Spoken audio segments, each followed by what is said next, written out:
Olá, eu sou o Tataco e a aula é sobre gêneros literários. Nós podemos começar falando da diferença entre gênero textual e gênero literário. O gênero textual caracteriza o texto enquanto sua estrutura, seu objeto, sua função.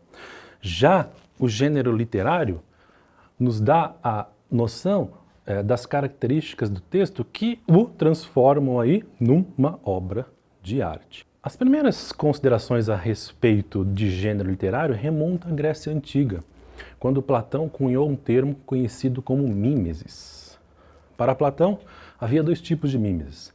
A mimesis boa, que era a mimesis filosófica, que fazia com que o ser humano se aproximasse da divindade, e a mimesis artística, que fazia com que o ser se distanciasse da verdade, né, e da divindade. Aristóteles, como bom aluno de Platão, questionou o seu mestre e diz o contrário. Diz que o exercício artístico, a arte, fazia com que o ser se aproximasse da verdade do mundo, da verdade absoluta, das formas perfeitas.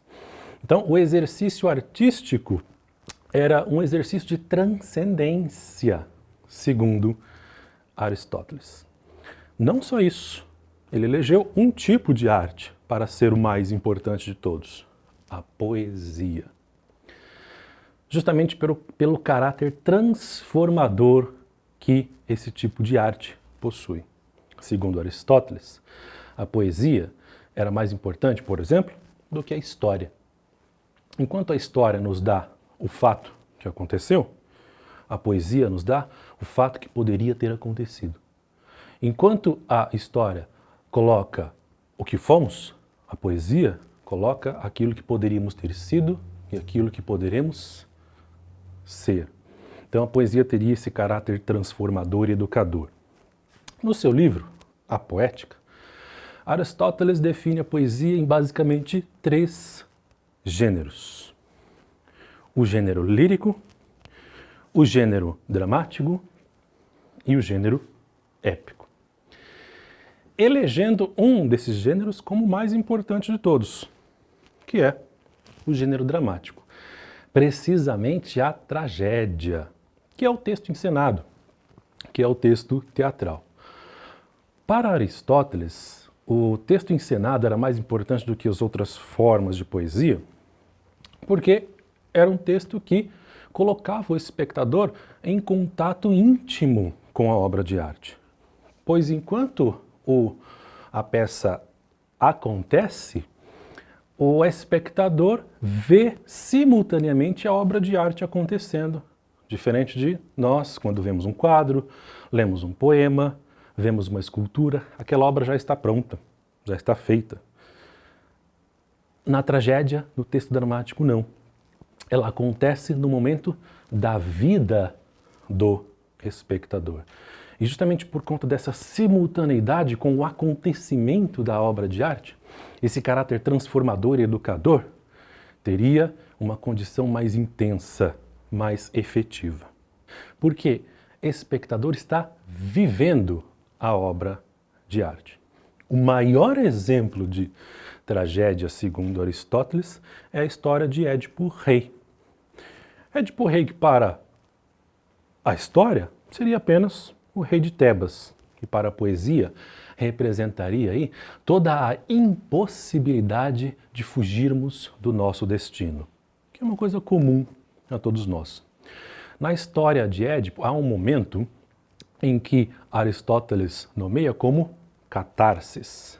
Catarsis é o momento do texto dramático em que há a revelação. Há um momento mais emocionante. Há um momento em que o espectador entra em contato com o protagonista, com o sofrimento do protagonista, e sofre junto e se transforma junto com ele. É um momento de purificação. No exemplo que demos, Édipo Rei, é o momento em que Édipo descobre o seu destino, que ele tentou fugir a vida toda. Ele assassinou o próprio pai e se casou com a própria mãe. É esse momento em que o espectador entra em contato direto com a obra e se transforma. Ora, isso acontece nos dias de hoje. Quem nunca entrou numa sala de cinema ou mesmo numa peça de teatro e saiu de lá transformado, emocionado? Quem nunca chorou diante de um filme? Essa característica se mantém nas obras de arte hoje ainda. Não menos importante que o gênero dramático, que é a tragédia, Aristóteles nos fala também do gênero épico, que é a narrativa em poema, que é o poema narrado. O gênero épico fala a respeito de um herói. Conta histórias de deuses, de mitos, de cosmologias. Esse herói representa não só um indivíduo, mas representa toda a história de um povo, de uma nação. Todas as escolhas que um povo fez até chegar aonde chegou. Quando nós vemos Aquiles, por exemplo, na Ilíada de Homero, lutando contra os troianos, nós não estamos vendo um indivíduo simplesmente. Aquiles representa toda a história do povo grego. Quando nós vemos Vasco da Gama navegando até as Índias, enfrentando os perigos dos mares, não estamos vendo simplesmente um homem guiando um navio, guiando uma frota. Vasco da Gama representa toda a história do povo português. Então, esse herói é uma representação coletiva de todos nós. Ele está em todos nós. Ele representa toda a escolha que nós fazemos ao longo da nossa vida para trilhar nosso caminho. O herói, ele tem características próprias. Ele, geralmente, tem superpoderes, é um semideus. E o evento que acontece no gênero épico é tão importante, que transcende o plano físico. Transcende o plano físico para o plano divino. Os deuses ficam divididos entre apoiar o herói ou atrapalhar o herói. Gênero épico é um gênero para ser lido.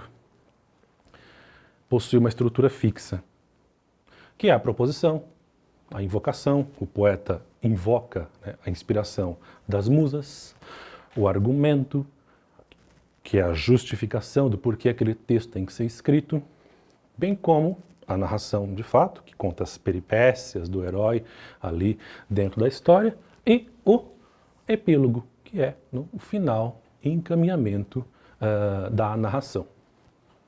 O gênero épico busca, então, esse ponto de contato da universalização, um ponto de contato entre todos nós em relação à nossa alma, em relação ao nosso ser. Outro gênero que Aristóteles elenca na sua poética é o gênero lírico, que é a expressão da emoção, a expressão do sentimento. Aristóteles fala que todo poeta épico ou escritor de drama já foi um dia um poeta lírico. Seria a poesia lírica um primeiro ponto ali antes do poeta evoluir até o épico, evoluir até o dramático. Assim como o nosso poeta aqui do sul do Brasil, Paulo Leminski, diz que todo mundo é poeta até os 17 anos de idade, até chegar a primeira conta para pagar. É difícil manter esse lirismo durante a vida. Quando a gente pensa em lírica, nós lembramos do eu lírico. E o lírico é uma entidade distanciada do autor. É a voz que fala no poema. A voz que fala no poema com quem? Com a gente, com você. Esse sentimento, essa expressão da emoção do poema lírico busca também o mesmo objetivo que o poema épico, o mesmo objetivo que o poema dramático, que o texto dramático, que é esse ponto de contato entre todos nós, esse ponto de transformação da nossa alma, do nosso ser.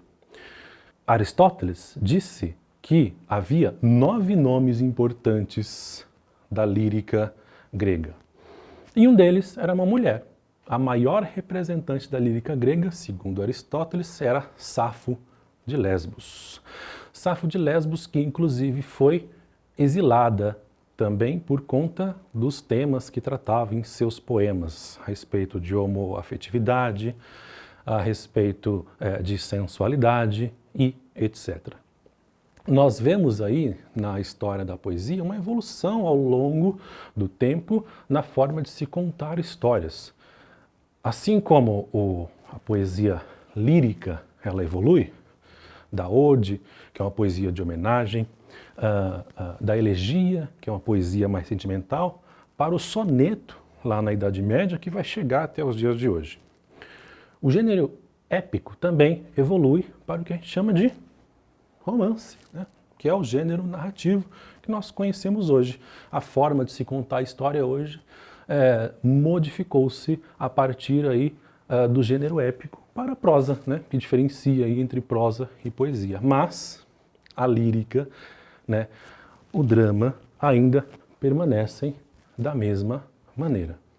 O que a gente pode concluir e tirar de importante dessas três diferenças aí entre a poesia é que os três gêneros buscam o mesmo ponto de contato, que é cavar fundo na alma humana na perspectiva de transformá-la. O gênero épico pela coletividade. O gênero dramático, a tragédia, na busca pela emoção, do momento catártico. E o gênero lírico na busca por uma subjetividade. E essa aula foi sobre gêneros literários. Começamos aí falando da diferença entre gênero literário e textual e das três formas básicas aí do gênero poético, que é o lírico, o dramático, o épico, bem como o seu desdobramento, que é o romance, o gênero narrativo. É isso. Tchau.